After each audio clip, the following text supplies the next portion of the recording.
So what do you want to talk about? It's lots. I've got 2 pages. All right. But maybe it's the first question I would love to ask. Could you describe a day in the life of Paul Washer? Including changing diapers? Yes, it really depends on a lot of things. What are my priorities? My priority is that God speaks to me, number 1. Number 2, that I speak to God, you see.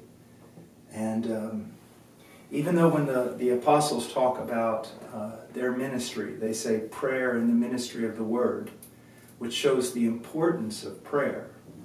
Yet in my own life and from what I can see from everything in the scriptures, it's more important that God speaks to me than that I speak to God. But having heard from God through His Word, having conditioned my heart by His Word, then to speak to God, to commune with God, to enjoy God, and then to carry that out throughout the rest of the day. Sometimes I'll hear people say, well, you know, I don't really have a specific time when I pray because I just pray all the time. I don't really believe that, because a lot of wise men taught me when I was young that the ability to practice the presence of God, to pray continually, that ability is gained by meeting with God at specific times in prayer. And so, the Word of God and prayer. Now, I'm human, and sometimes, let's say that I studied too late at night or something happened and I get up late and I have to get here to the office for a meeting, and I miss my time in the Word, and I'll miss that time in prayer. When that happens, there's almost always consequences.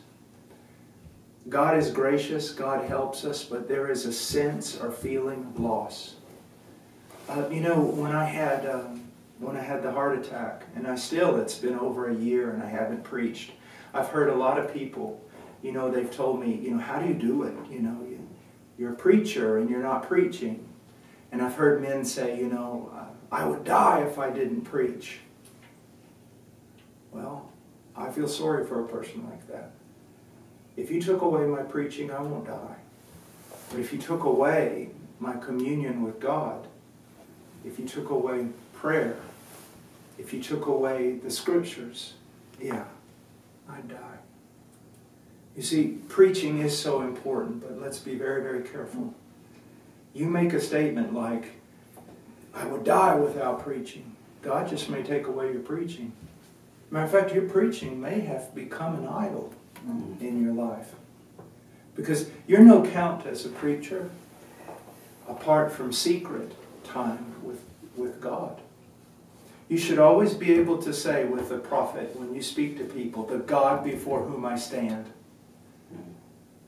the God in whose presence I dwell, the God that I know personally through prayer. It's very, very important. So that's a priority. The next priority after meeting with God is not so much an activity as it is a person. I determine my priorities by persons instead of activity. My next priority ought to be my wife. It ought to be my wife. Because you see, if I don't manage my own household well, if I'm not a good husband, then I can't be in the ministry. So that's the next priority. The next priority, God has given me children. God has given me children. That's why, you know, before we started, you know, I was talking about, wow, last night, you know, we were in Isaiah 52 with my children. They're my next priority. Then, my priority, even though I'm not an elder in our church,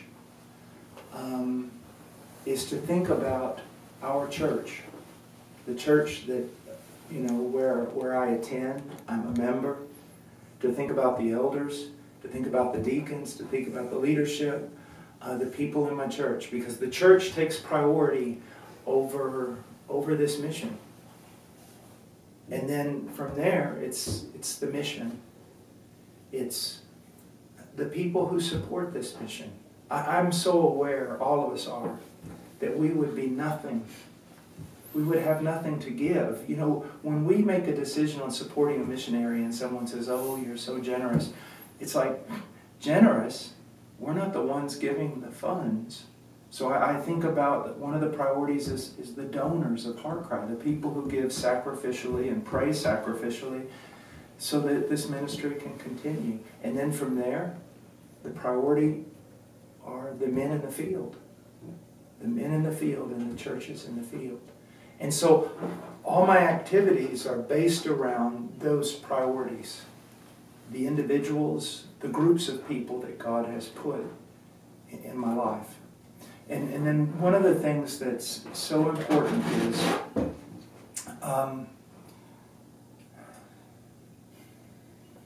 I make sure that every day, I put in at least 8 hours, and it usually goes 10, 12, but I have seen preachers lose so much time because they'll say, "Well, I worked 8 hours," but when I break down their work, they spent an hour doing this and an hour doing this, and they really didn't work. They chatted, they visited, but they didn't work. And so I want to put in 8 to 10 hours of hard work, where no one's bothering me. I'm either studying the Word or writing, or I am really doing the ministry, not just walking around chatting, evangelizing, or counseling, but something real, you see. And then I go home. And when I go home, it's laying aside everything else. And it's going in there, and it's checking on my wife, it's discipling my children, it's playing with my children, it's changing diapers, it's family devotions, it's playtime. I've always had this rule: when I'm not in the house, the children belong to my wife. But when I'm home, the children belong to me, not to her. So I take over everything. You see, what you've got to understand is that a good wife is almost working all the time. And so when you get home, it's her time to rest. It's her time to maybe study the Word if she didn't get it that morning. It's her time maybe to talk to her friends, or even go out and have coffee with her friends. Something. When I was in Peru, there were a lot of good missionaries there, a lot of good American missionaries. And I saw 3 different missionary families from the States have to go home because the wife had a nervous breakdown. And the 3 women had nervous breakdowns, not because they weren't good women, not because they weren't spiritual. But see, every morning the husband would get up and go out of the house. And he would work and minister and, buy new tires for the van and fix the church roof and all kinds of things. But she was in that house almost 24 hours a day, homeschooling, teaching, cleaning, cooking. And it never changed. There was no variety, and would eventually break her down. And so my priority when I get home is my wife and my children. And then I go to bed. A man has to learn to that your joy and your rest comes not from watching a sports game, not from just laying down and going to sleep, but your joy and rest comes from being with your wife and your children. Now, I know this is an extended answer, but I want to hit a whole bunch of things, because where you live, there are a lot of good men who work very, very hard, but sometimes neglect their families. On the mission field, it's even a boast.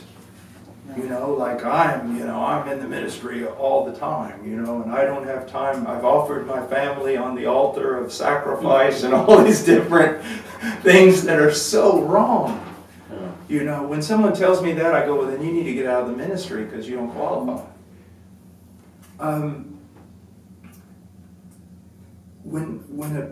If you're truly a minister, you're going to carry a lot of burdens. When you get out of your car or get off the bus right by your house, when you do that, you better leave those burdens behind. You walk in that house, you're either going to be a shadow or you're going to be light. You're either going to bring it down or you're going to bring joy up. You see that? You don't have the privilege of walking in there and burdening your wife with all the things you have to deal with, or burdening your children. You don't walk in there wore out, tired, droopy, sad, broken. I'm sorry, you don't have that right. Because it doesn't matter how joyful and how kind and loving your wife is.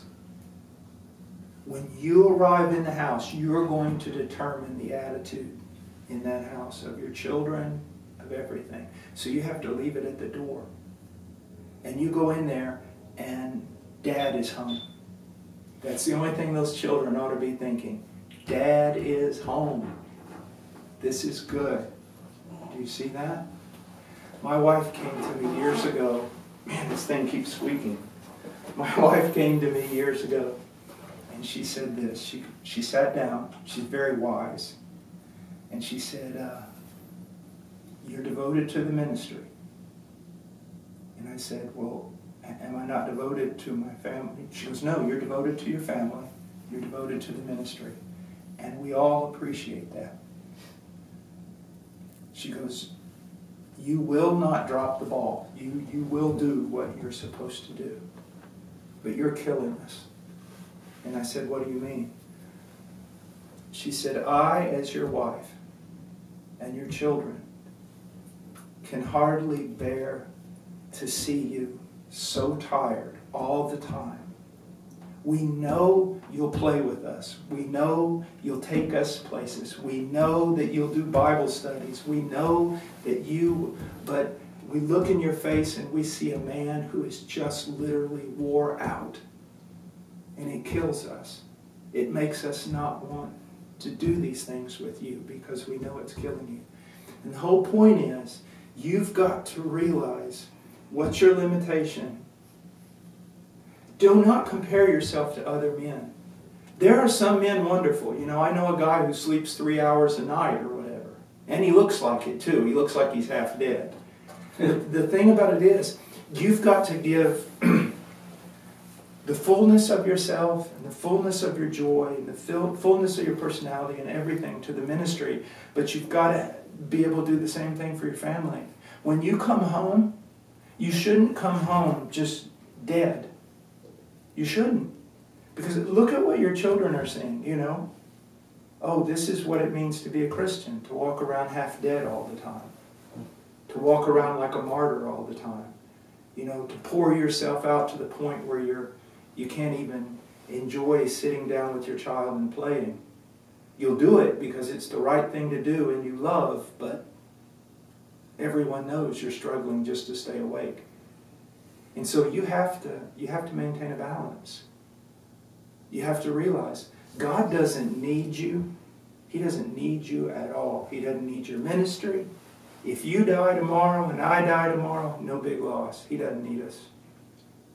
But He does desire that we be obedient. And that's the only thing He requires of you. So I put the emphasis there when you ask me what is a priority, what does my day look like, is, you know, if I'm on a plane and someone asks me, what do you do? I don't say I'm a preacher. I say, I'm a husband. Well, yeah, but what else do you do? Well, I'm a father. Well, what else do you do?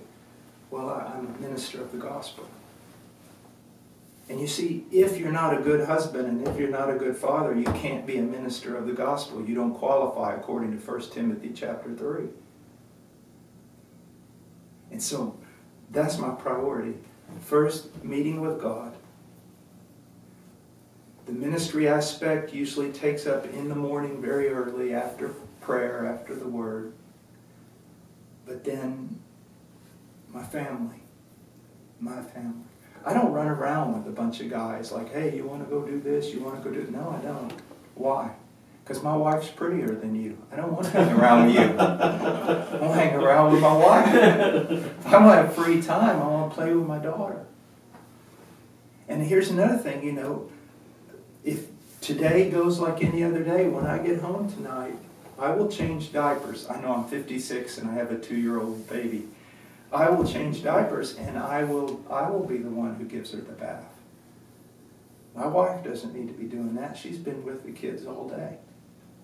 You see? Mm-hmm. It's really taking up. Yeah. That's what I mean. Those are some of the priorities. That's very helpful. Just on what you said before Quintin asked something, you mentioned first you have time with God. God speaks to you, and then you mentioned conditioned, your heart being conditioned by the word. Right.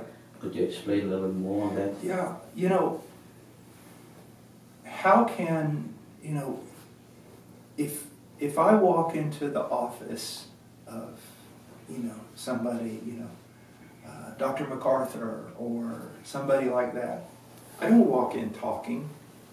I walk in and sit down and wait for him to say something. Why? Because he has so many years in the ministry. I respect him so much. It's just what you do. I didn't come there to give him advice. I came there to get advice. When you walk into the presence of a king, you don't walk in talking. You wait for him to tell you what he wants. What he has to say is far more important than what I have to say. That's the way it is with God. Now, I recognize, now I don't endorse the early mystics of the church or anything like that, but some of the things that they said were very, very good, and we need to hear it. And that was the practice of silence. Yeah, people, it's amazing to me. They'll bow their knee, and before their knee hits the ground, they're already talking. Do you realize who you are kneeling before? You're kneeling before God, and you just shoot off your mouth? Remember those warnings in Scripture that say, be very careful when you go to the temple? You know. So it's preparing our heart in the Word. God, speak to me. Another thing is, how do we know how to pray biblically? You know, worship and prayer are wonderful gifts from God. They're also, in some sense, they can be terrifying responsibilities. God has given us specific prescriptions with regard to prayer and worship. And we don't have any right to do what's right in our own eyes. And so, how do we learn how to pray and worship? By reading the scriptures that deal with prayer and worship. And then our mind becomes gradually renewed and conformed to what God says He desires in prayer. And we find ourselves praying biblically. And so that's why the Word should proceed. Very important. Yeah, you already answered 2 of my questions. I'm going to just read it anyway.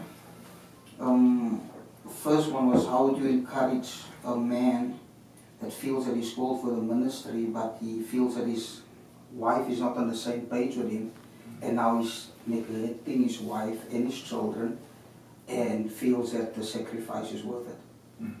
How would you advise such a guy? I think he's really needs to have a lot more caution than what you know. One of the things that's absolutely necessary, or we will lose our mind. I'm telling you, I don't know how people live in this world without the conviction of the absolute sovereignty of God. Now, let's say that I feel called to the ministry, and my wife could care less about the ministry and is negative about it. All right? Now, and if I go into the ministry, she'll be very upset and may even begin to cause greater division between us. Now, I know all the passages where Jesus says, follow me, if you love your father and mother and your wife and everything more than me. And that's the case with regard to Christian discipleship, in the sense of, I am going to believe in Jesus and I'm going to conform my life to Him. We need to be very careful when we take that out of context and put it in a different context of ministry. Now, what I believe is this. When I wanted to marry my wife, the woman who's now my wife, her father said no. Now, I was 31 years old when I asked permission to marry her. And her father said no, because I was a missionary, I was a believer, and he was an unbeliever. And he said no. So what am I going to do? Well, God told me that I ought to marry her, and so I'm going to take your daughter. No. Is there really a God? Is He really all-powerful? Is the heart of the king in the palm of His hand? Can He turn it like a river? So the whole thing is, I believe that God has given me a love for this woman, and I believe He's called me to marry her. If He's done that, can He not deal with one little human obstacle? And it was like, God will fight for me if it's His will. What I need to do is honor that man and honor his daughter and tell him, okay, sir, if that is your decision, I will not marry your daughter. But I do believe that it is the will of God, and I do desire to marry your daughter. But I will submit to you. And I remember praying about it and walking around and thinking about it, just thinking over and over, not a voice in my heart, but just Scripture and just an assurance that God, if this is God's will, He'll fight for me. He'll fix it.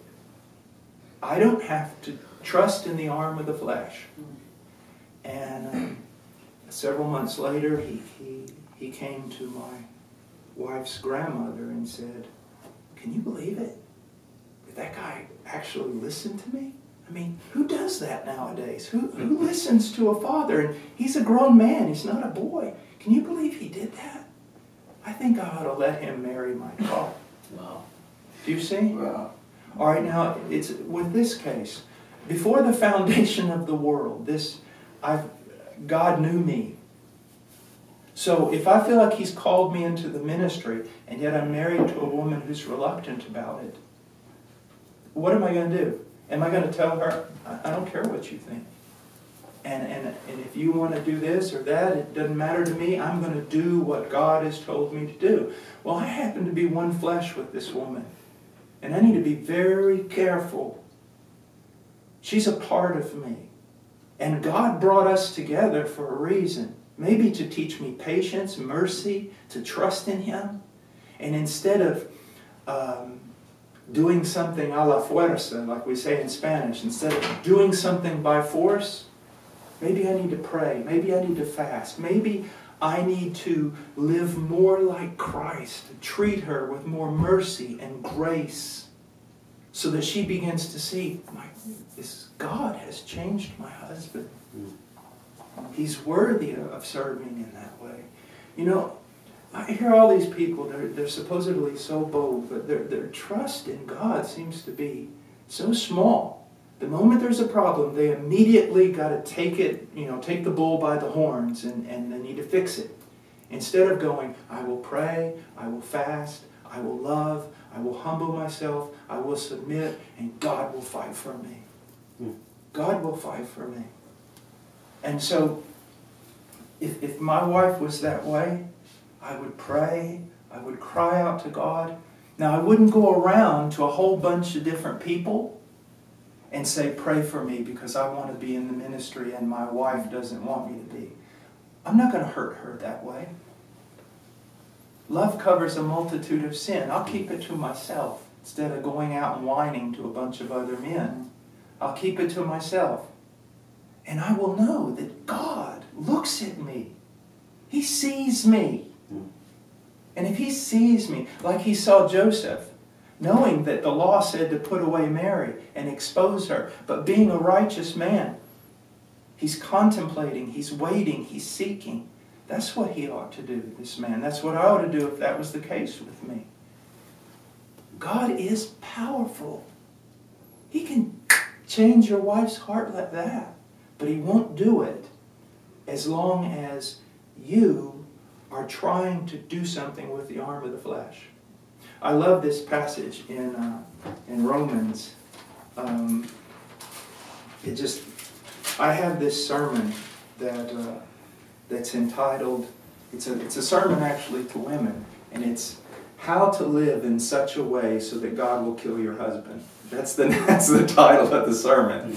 And what it means is this. When a wife wants her way, and the husband is, maybe he's unbiblical, maybe she's right and he's wrong, but she starts fighting against him, and she's praying while she's fighting him, praying, God help me, and God's like, get out of the way. But she won't get out of the way. She's fighting, she's being stubborn, she's being bitter, but she's praying, God help me, and God's like, I'll help you, but get out of the way. Get out of the way. Because there's a passage in Romans 12, and it says, never take your own revenge, beloved, but leave room for the wrath of God. Now this applies not just to the wrath of God, but to so many aspects. I can fight with my wife, or I can get out of the way and cry out to God. You see? It's so funny to me that so many people who supposedly believe in the sovereignty of God pray so little.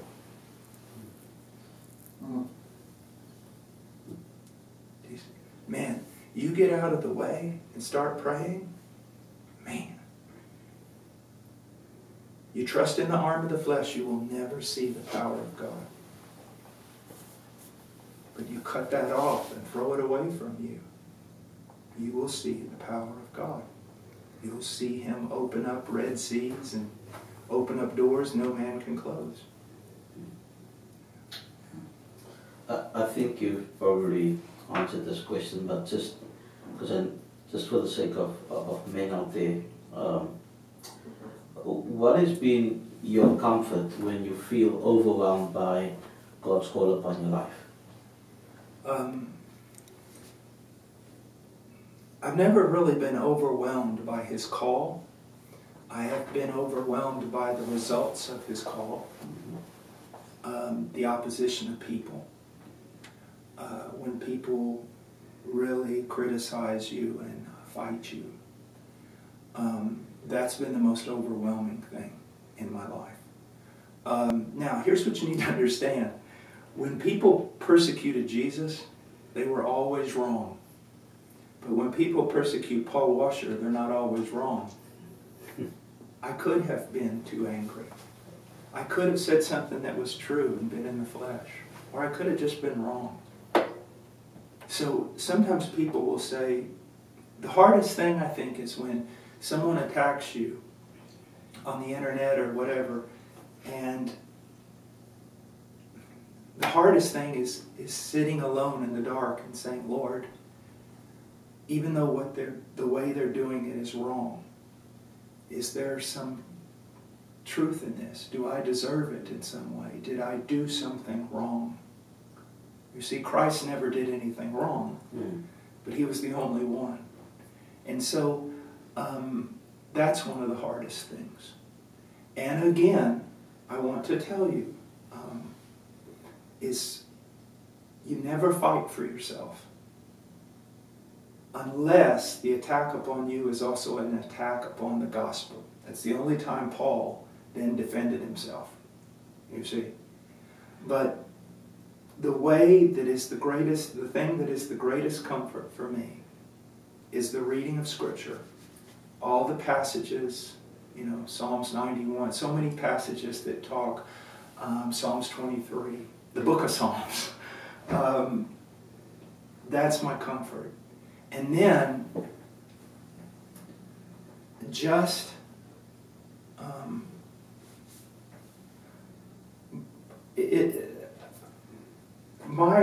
this is going to sound strange, but my most comfortable position in the world is, you know, you see people on their knees, but I can sit back almost all the way on the floor while I've got my knees bent. I can sit there for hours. I mean, just sitting in the dark and in the quiet and realizing, being able to look up to an omniscient, omnipresent, omnipotent God and say just two words: you know. You know. You know what they're saying. You know the way I feel. You know what's right about what they're saying, what's wrong about what they're saying. You know when I did it, what my heart was like and what it wasn't like. You know. Those two words are the most powerful prayer in all my repertoire of praying. I can't tell you how many times I've sat in the dark and just looked up and said, you know. And that's enough. You see, that's why the people who know their God will be strong. It doesn't mean they're strong people, but they will act strongly because they know their God.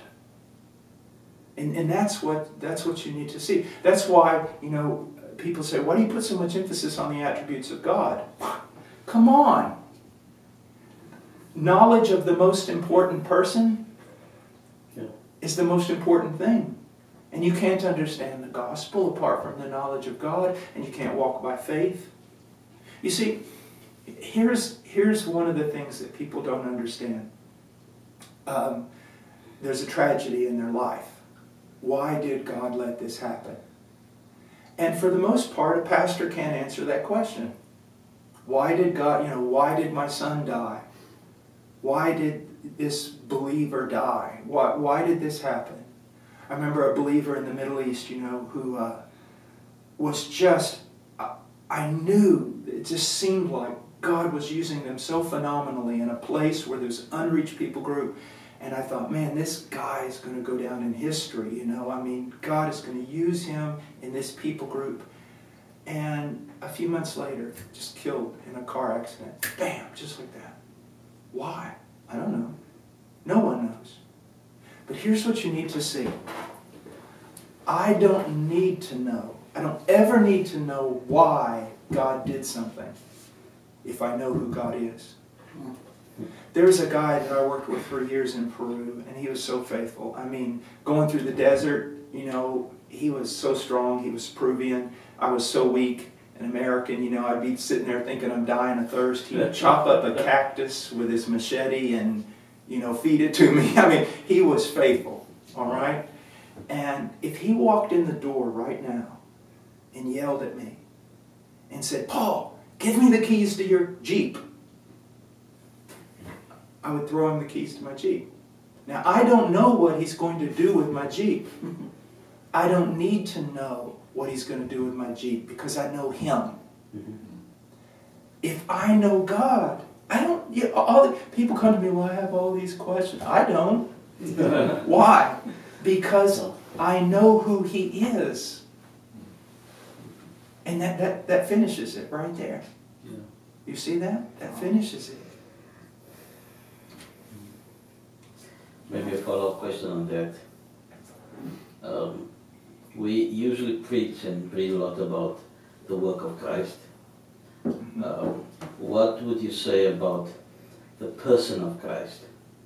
How should we think about him apart from his works? Can we do that even? Well, we can't really think about him apart from his works, even though he is a person apart from his works.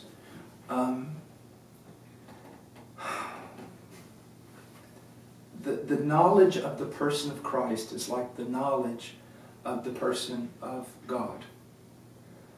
In this sense, I really can't understand his works unless I understand his attributes.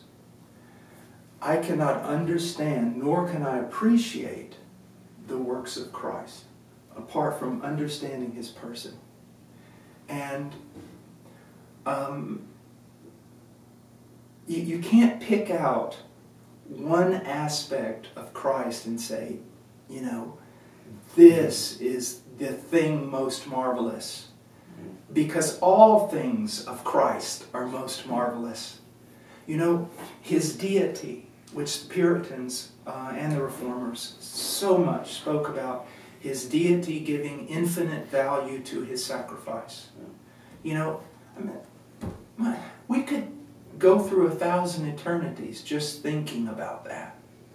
Just thinking about, hold it. This was a sacrifice of infinite value. And yet, you turn the page and there's the manhood of Christ. Not a demagogue. And we need to be very careful because sometimes we put so much emphasis on the deity of Christ because it's so attacked that we forget about the manhood of Christ, or we make it something that's not really manhood, you know. But what you have to see is that though being very God in every way, God in the fullest sense of the term, Jesus of Nazareth was a man. And what he did in obedience, he did as a man, filled with the Holy Spirit. And the miracles that he performed as a man filled with the Holy Spirit. He was the perfect man. Do you see that? And so I have spent the last 20-some years writing. No one's ever even seen it. But it's just taking every aspect of the person and work of Christ and just researching from 2nd century up to Martin Lloyd-Jones. And it's taken me 20 years. It's a couple thousand pages. I think I may be finished by the time I'm 70 or 80 or something, if I live that long. As a matter of fact, I called Joe Beakey after I got out of the hospital and said, if I die, will you finish this book? But all it is taking all these things about Christ. And brother, you sit there sometimes and, you know, I'm reading, you know, someone from 16th century, 14th century, on, and you're just sitting there and you're going, I'm not even going to scratch the surface. After 40 years, I'm not even going to begin to tell who he is. And then you look at it and you realize, after an eternity, you're still not going to comprehend everything that is Christ. But you see, that's what makes heaven. I always think, you know, this is just me talking here, but I always think, you know, doesn't matter how beautiful a setting, if you're there for an infinite number of years, it's going to get boring. It's going to fade. It's, you know, what is, you know, what are you going to do? Swing on gates of pearl? You know, okay, you walk down streets of gold. After a few days, that's going to get old. Yeah. But here's the thing.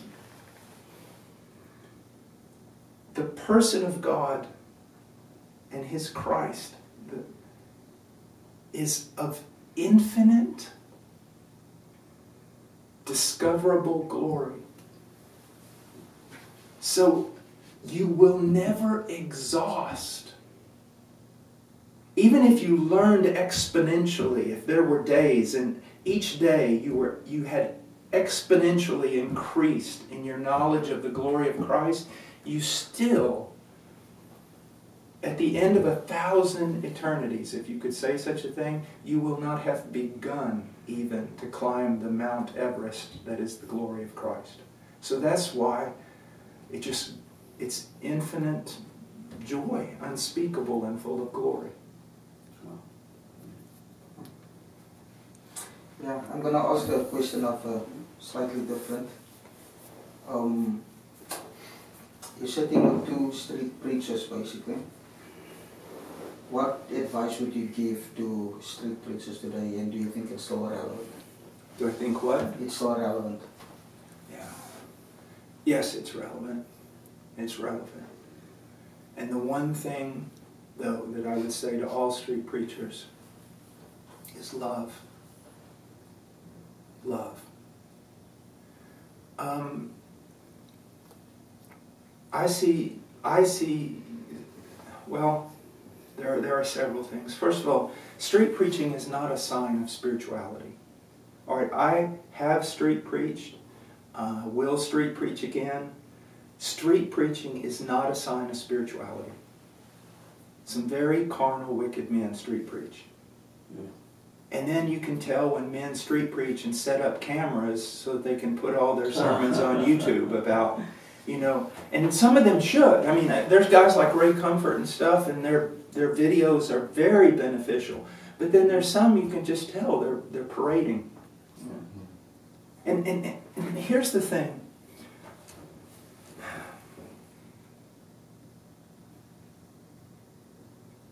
People remarked when they heard George Whitefield preach.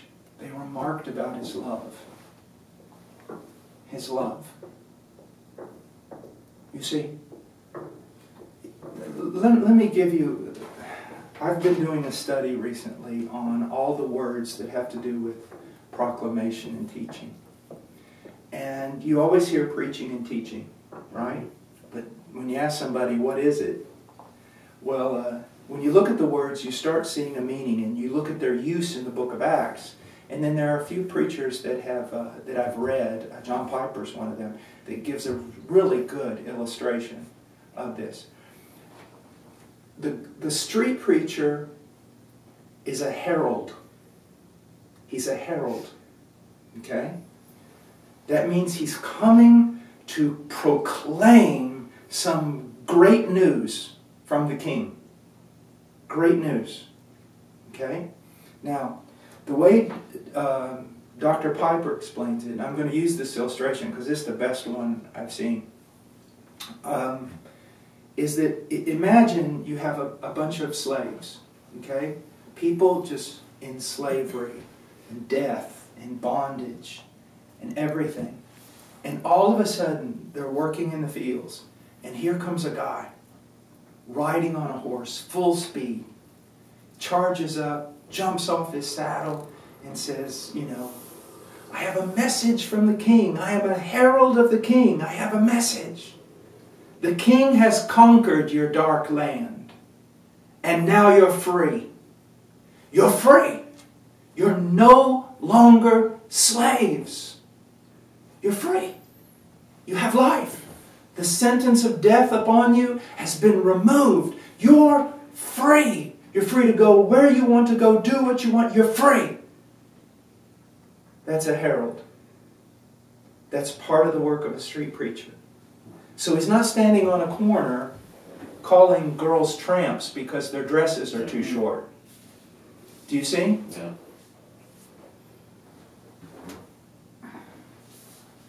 You can get a big following by saying a bunch of really crude things. That's not street preaching. You're a herald of the king. Good news. It's good news, remember? Good news.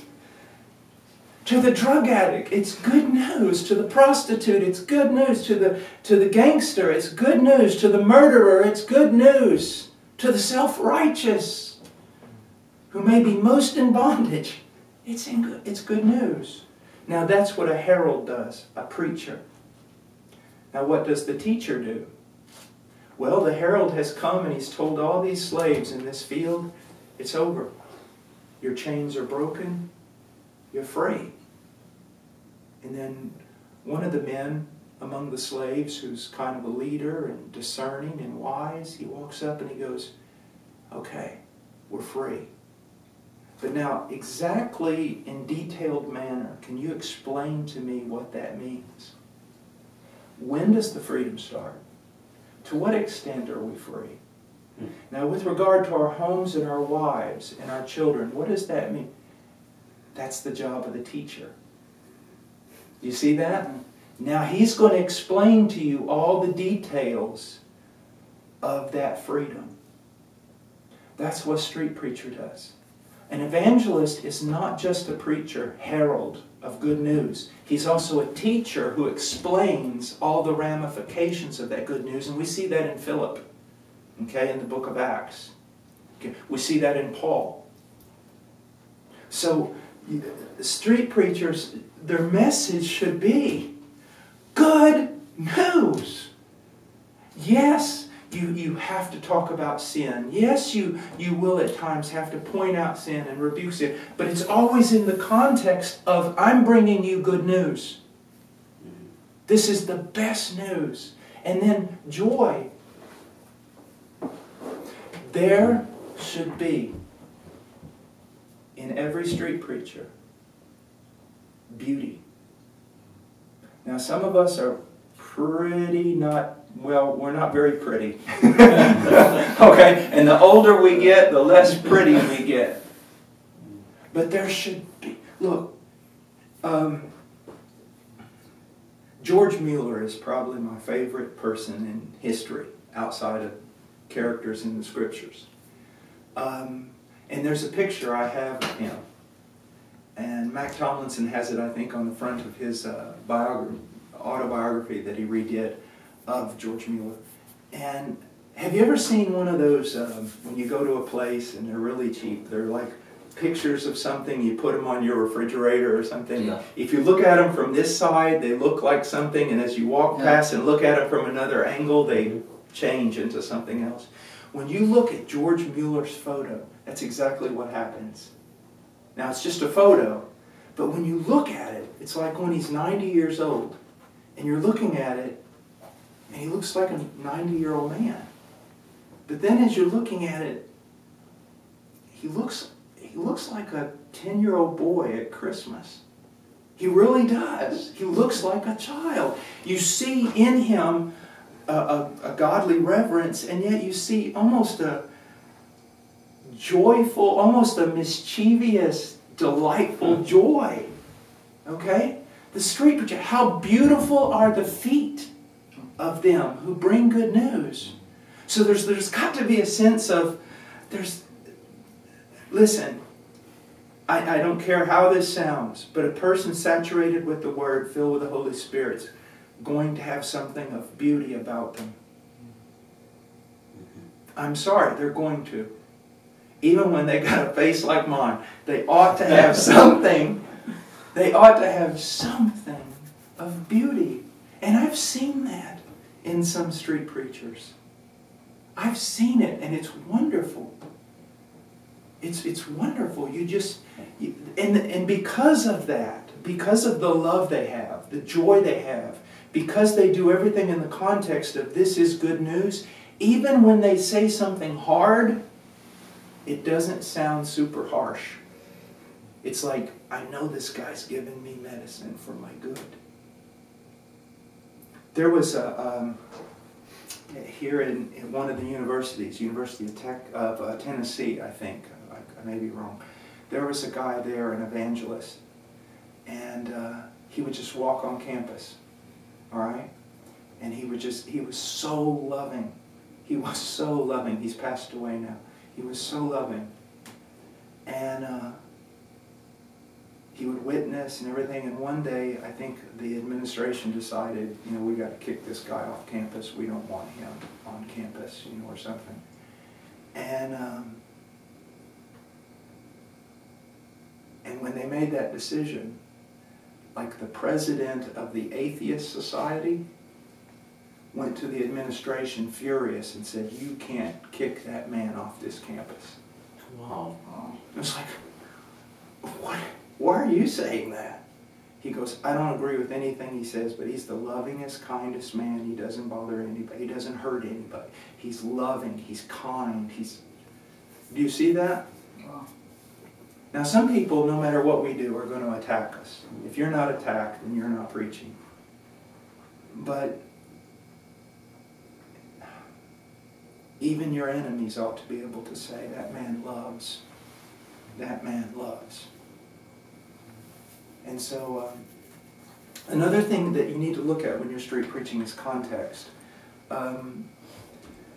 You start reading a lot of sermons by George Whitefield and things, and if you know, I really recommend when you read George Whitefield that you also need to look at some really good biographies, because people will just look at some of the, it's really strange that why is it that when we read a lot of sermons from somebody, we only take away the radical hard things they say. You know, George Whitefield, yes, he preached. He wasn't this rude, screaming, crazy man. Okay?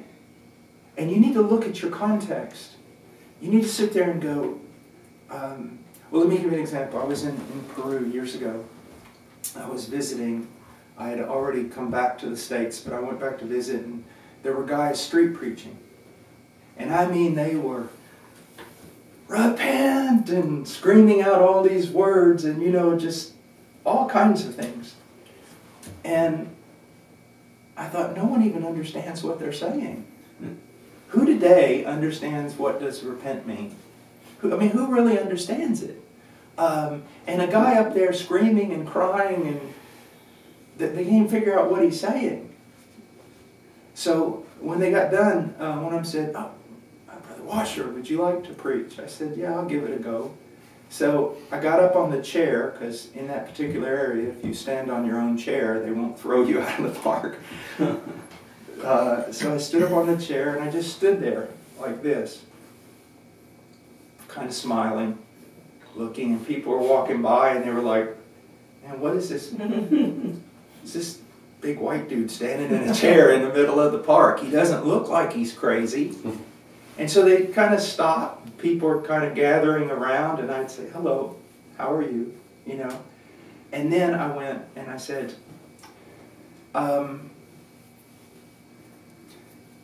I saw one guy laugh, like elbowed his wife and said something like, "Está loco," or "he's crazy," in Spanish. And I went, "You think I'm crazy, don't you?" And he went, "You know, Peruvians are very polite." He goes, No. I said, "Yes, I saw you. I read your lips. You told your wife." Now, I didn't say it mean. You see, I'm smiling. I'm playing with it. "You think I'm crazy."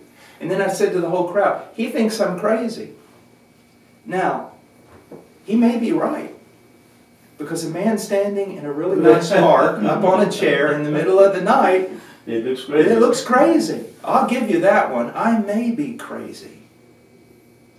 Or, I have a message that's so important that I'm willing to look like a crazy man for you to hear it.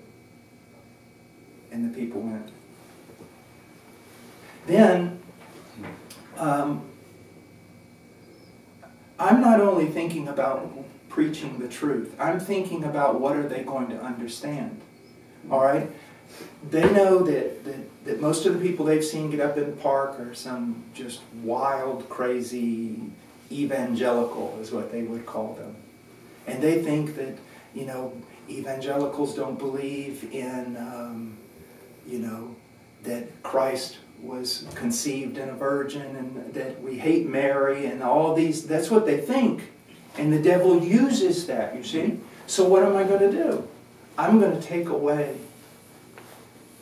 the wrong things they think about me. I'm going to say, I want to talk to you about Jesus Christ.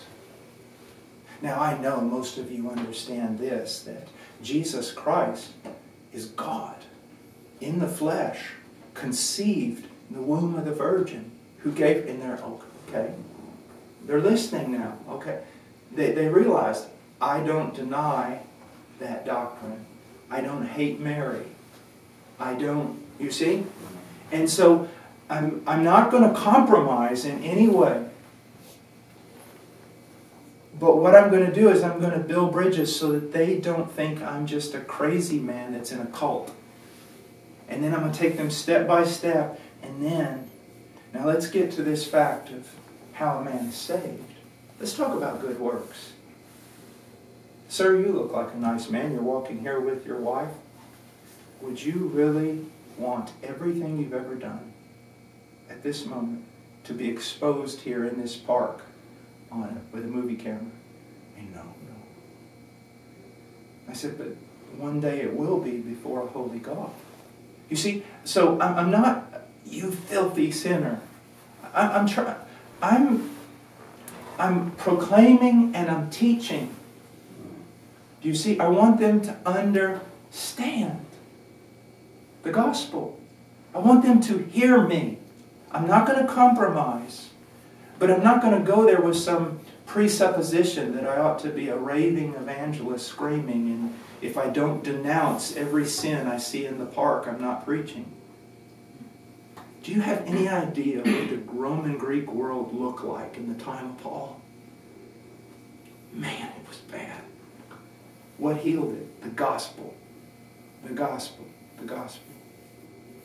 If you're going to call a man, if you're going to say anything in street preaching, if you're going to say anything, you better make sure it's understood by your hearers. If you're going to say man is a sinner, you better follow it up with exactly what you mean by that. Do you see? So you're a proclaimer and a teacher, proclaimer and a teacher, proclaimer and a teacher. But love is the key. I mean, and here's the thing that's so important is there are some people like pastors and stuff that have the gift of preaching on the street and they're bold. Okay? So what I've seen is they will almost make everyone in their church think that they must be a street preacher. That is so wrong. That is so wrong. Or that street preaching is a mark of spirituality. It is not. Some are called as evangelists. All of us, every Christian, ought to be able to share his faith and ought to share his faith. But I know people who I know men that if you put them in a situation of street preaching, they would literally fall apart. But you put them just walking around a park, sitting down and sharing with people, and they run circles around me. So be very, very careful that you don't demand the gifting that you have from everybody else, and then you put them in bondage. They think they're not spiritual because they can't do this.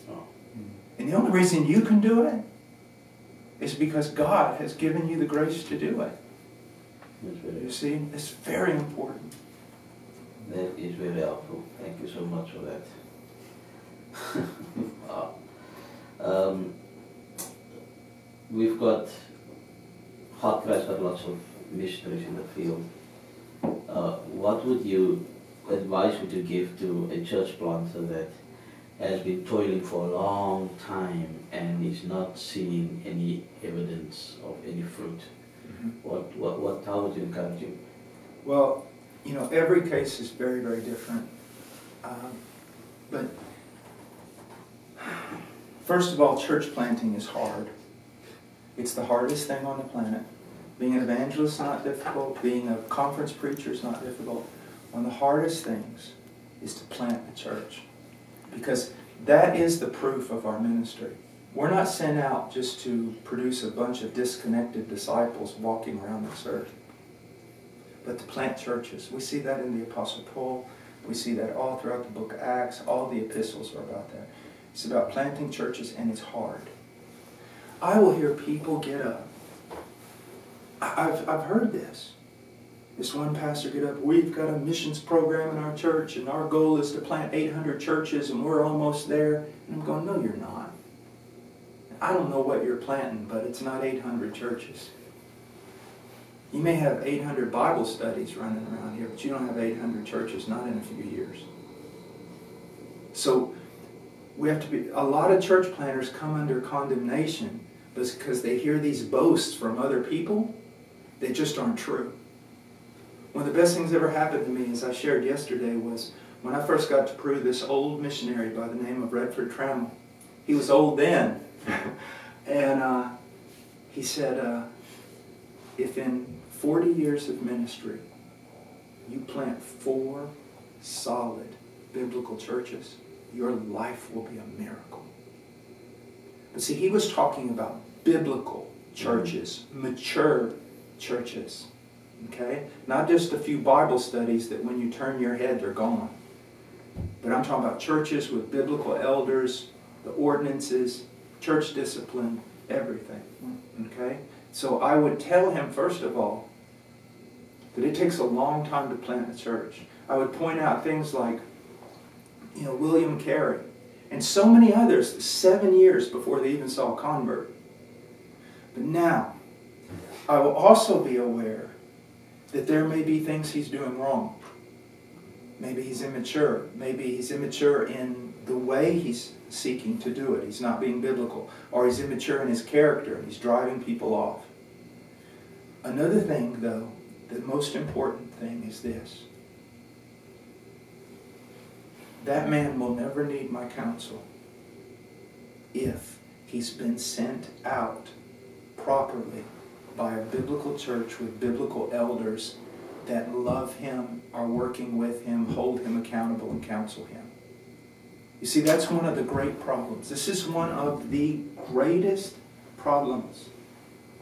In my opinion, and I believe I can defend it all the way in Scripture, missions should not be an independent category from ecclesiology. It should be a subcategory of ecclesiology. Because missions is one church planting another church. And so, this is the way a church planter, this is the way it ought to work. You have a biblical church, biblical elders. And since they're biblical elders, they're not only pastoring the people, but they're also practicing 2 Timothy 2:2. They're training up men. They're entrusting these things to future elder qualified men. They are seeking to raise up elder qualified men. And they're pouring their life into them. Even though they may use the help of a seminary or a Bible institute, they do not turn their men over to those entities. The church is the incubator of missionaries and church planters, and those pastors take full responsibility for whoever is being raised up by God in their church, to oversee their training and everything. Then in time, let's say one of those men say, I have such a desire to go to this other township or this other city. It's just burdening me. Like in 2 Corinthians 8, God has put an impulse in them. He's moving them. So he aspires to that. Now the question is, the elders get together and go, is he elder qualified? Has he reached that level of maturity? Is he elder qualified? And that means, can he be an elder in our church? Is he elder qualified? I mean, really, because most elders aren't elder qualified, so I have to say really. Then if he is, that church takes the responsibility not only of sending him, but of providing his support. And if they cannot provide all his support, then they don't send him out with letters to raise his own support. The pastors of that church that are going to send him go to other pastors of sister churches and say, can you work with us on this? Can you work with us on this? They don't send him around begging. Yeah. They go to, and then when he goes out as an apostle of the church. Now, I need to be very careful. I just used the word apostle. Now, let me explain this. In the New Testament, there were two types. The word apostle was used in two different ways. One, it's the 12. And they were sent out directly by the risen Christ. And they received revelation from the risen Christ, which is the New Testament. But then there were a group of men who are, it's often in Philippians and in 2 Corinthians, it's translated messenger in the New American Standard and in many other texts. But actually, literally, they are the apostles of the churches. Now, the word apostle simply means sent one, sent out with authority. As a matter of fact, the idea is that when you speak to the apostle, you're speaking to the one who sent him. Mm-hmm. All right, so when you spoke to the Apostle Paul, or when the Apostle Paul gave you a command, all right, it's as though Christ, okay, those men don't exist anymore. Mm-hmm. All right, but the apostles of the churches, the messengers of the churches, 2 Corinthians 8, Philippians 2, they, when you speak to them, you're speaking to the church that sent them. You're speaking to the elders that sent them. They represent that church, and they're going out to plant a church of like faith. Do you see that? And you've laid your hands on this man with fear and trembling. Yeah.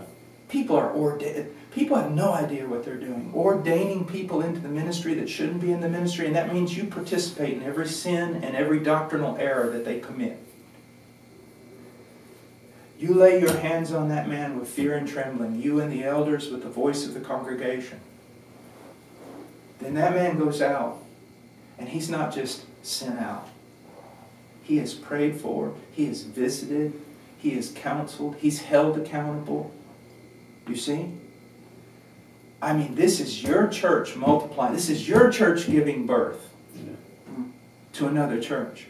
And the elders are the ones primarily responsible for that work. So when that man comes to a point where, man, it's just not bearing fruit. But see, now, the elders have been watching this from the very beginning. They know the character of that man. So, well, his character has remained the same. His doctrine has remained the same. Let's look at his methodology. How is he going out witnessing? Is he a studier who studies all the time but doesn't go out and into the hedges and the highways? You may have to say, look, brother, I appreciate your studying 60 hours on every sermon, but they're not going to come just because you preach expository messages. You're going to have to go out and go after them. Do you see? So you as the elders who've known this man from the beginning, you are the best one, you see, to deal with it. And to determine he just needs to keep plowing. Or he needs to change this. Or he simply has proven that he's a good man, but he does not have the giftings for this. And that's when you bring him back. But you bring him back not as someone defeated. You bring him back with honor. He went out and attempted to do something. This didn't exactly go like we all planned. See, one time with Conrad Mbewe in Zambia, we had a situation where a missionary didn't do too well and he needed to be brought back. And Conrad was explaining it to me, and I said, Conrad, you know what? In a way, I'm so glad this happened. He said, why? I said, you and I have worked together for years, and there have been so many successes through the ministry of your church and the elders that I was beginning to have some doubts about you guys. And he said, and I was kidding, of course. He said, what do you mean? I said, we're doing missions. If there's never a failure, something's being hidden. When you go out to do missions, it's going to get difficult. There's going to be failures. It's going to be 3 steps forward, 2 steps back. It's going to be very difficult. So when we have those failures, that just happens. And if there's never any failures, I know somebody's lying. I know somebody's lying. You see that?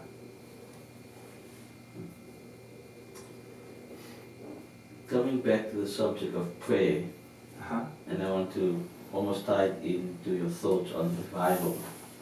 So, Leonard Ravel, you quoted him once saying that you are only as big as your prayer life. Could you expound on that a little bit, and also tie that in on any thoughts that you would have on revival? What would that look like?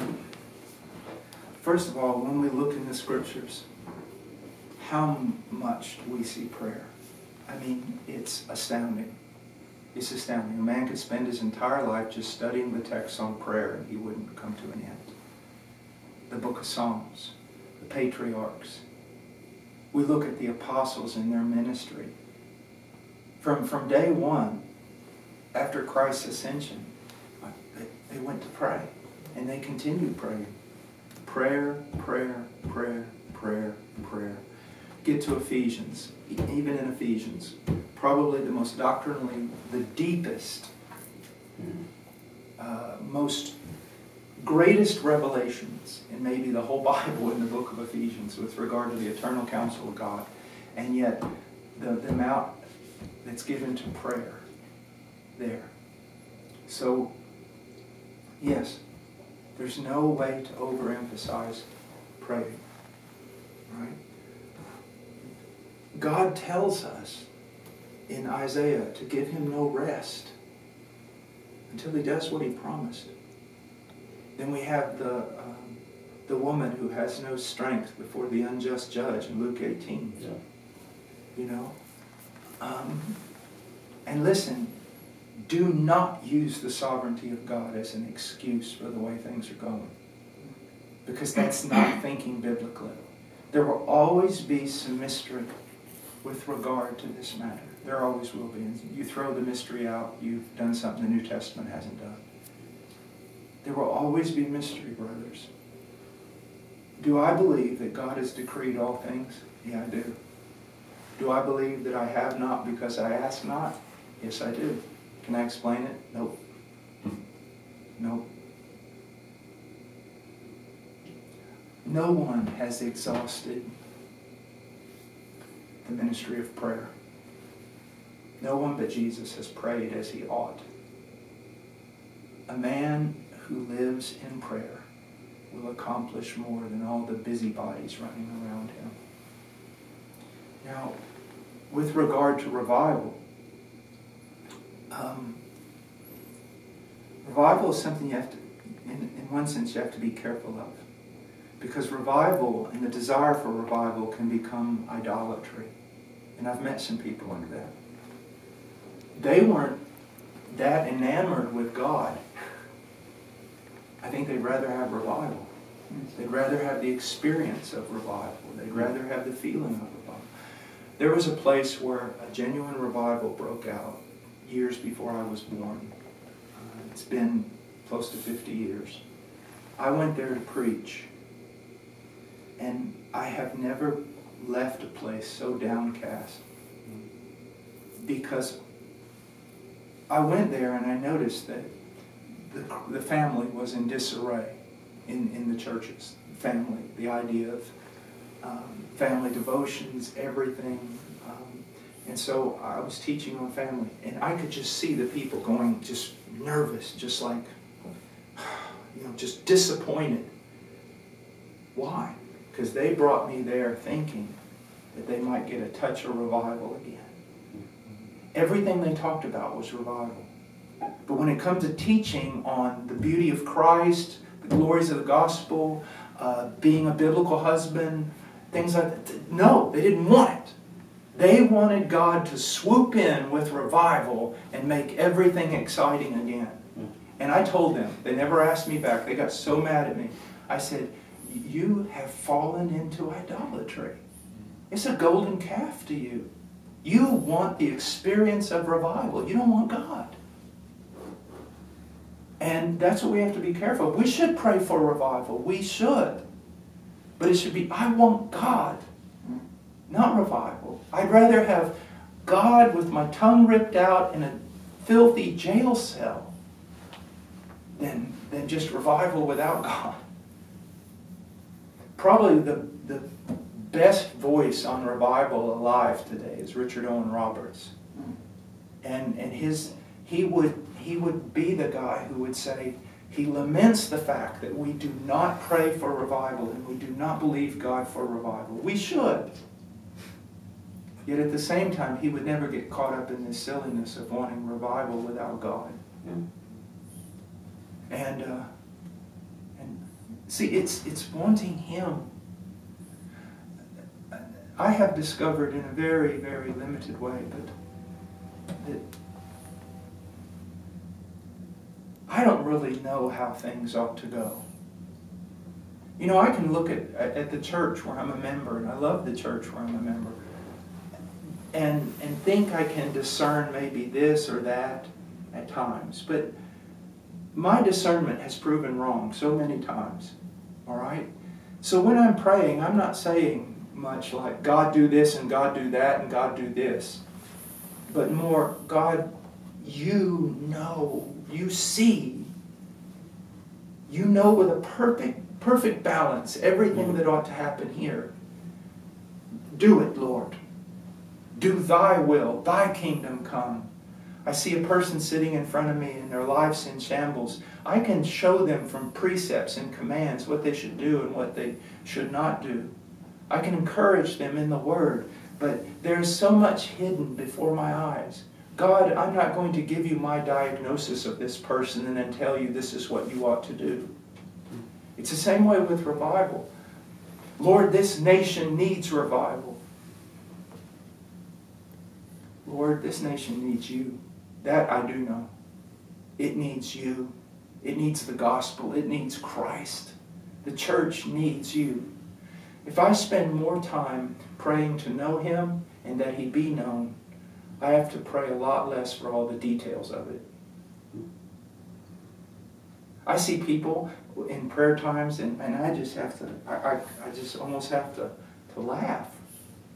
They're sitting there giving God their diagnosis of what needs to happen in everybody's life and then asking God to go ahead and fill the prescription. I'm just not that wise.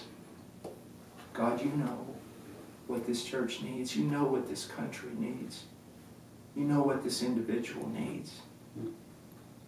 I can ask for many things for them that are according to the Scriptures, that their mind be enlightened with a greater understanding of the gospel. I can pray Ephesians 1 or Ephesians 3 for them. You see, the will of God I can pray, but God knows what a nation needs.